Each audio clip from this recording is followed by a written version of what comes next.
One of the most common worries that people share with me is their worry about work. That's not surprising given how stressful the work situation is here in Taiwan. Jobs here aren't easy to find, and when one does have a job, the work is stressful, long, and often badly paid. As a result, so many people feel trapped and feel that work is not something fulfilling, but rather a burden that destroys their lives, destroys their joy, and even destroys their family relationships. But it's not meant to be that way, and God doesn't want it to be like that either.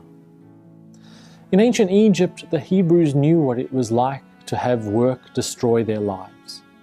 Pharaoh didn't look at the Hebrews as people, just as workers to be abused, used up for his own profit, and then thrown away. God saw this, and he stepped in to stop it. Through Moses, God sent the demand to Pharaoh to let the Hebrews go, to let them have time off to rest and to celebrate life. I think if we told our bosses today that the Lord wants us to have time off, they would probably give us the same answer as Pharaoh. Who is this Lord that I should listen to him? In our world, money and profit are the only gods that get listened to. So it's no wonder that many business leaders aren't willing to listen to this God of the Bible who talks about fair treatment, rest, and fair work. But do you notice how even daring to raise this topic leads to anger and punishment? In verse 4, Pharaoh shouts at Moses and demands that the Hebrews get back to work. Pharaoh punishes them, giving them more to do, increasing their workload and increasing their suffering.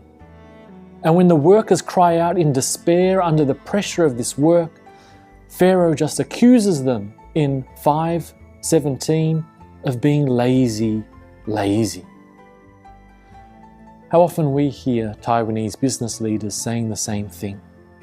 People today are forced to work in terrible conditions, to work longer hours, more shifts, to meet higher targets with fewer resources. We struggle with stress and abuse. We struggle with wage slavery. We watch as our lives are used up for someone else's profit. But if we dare say anything, the only answer we get is Pharaoh's words, that workers are just lazy. The Hebrews had given up hope that things would change.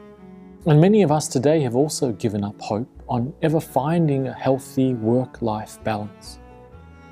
But the good news of Exodus is that change will come. The good news is that God doesn't just care about our spiritual lives, He cares about our whole lives, including our work lives. Exodus tells us that God heard the cry of His people. He saw the suffering of those oppressed through work. And He saw the way that Pharaoh hardened his heart and didn't care. So in chapter 6, verse 1, God makes a frightening announcement. God says to Moses, "Just wait and see what I will do." For those of us suffering under poor work conditions today, don't give up, because God gives us the same promise too.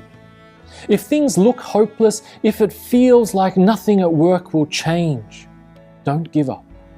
Because God sees that we are going through hard times. He hears our prayers for fairer work and for a better life. And He promises us too, just wait and see what I will do.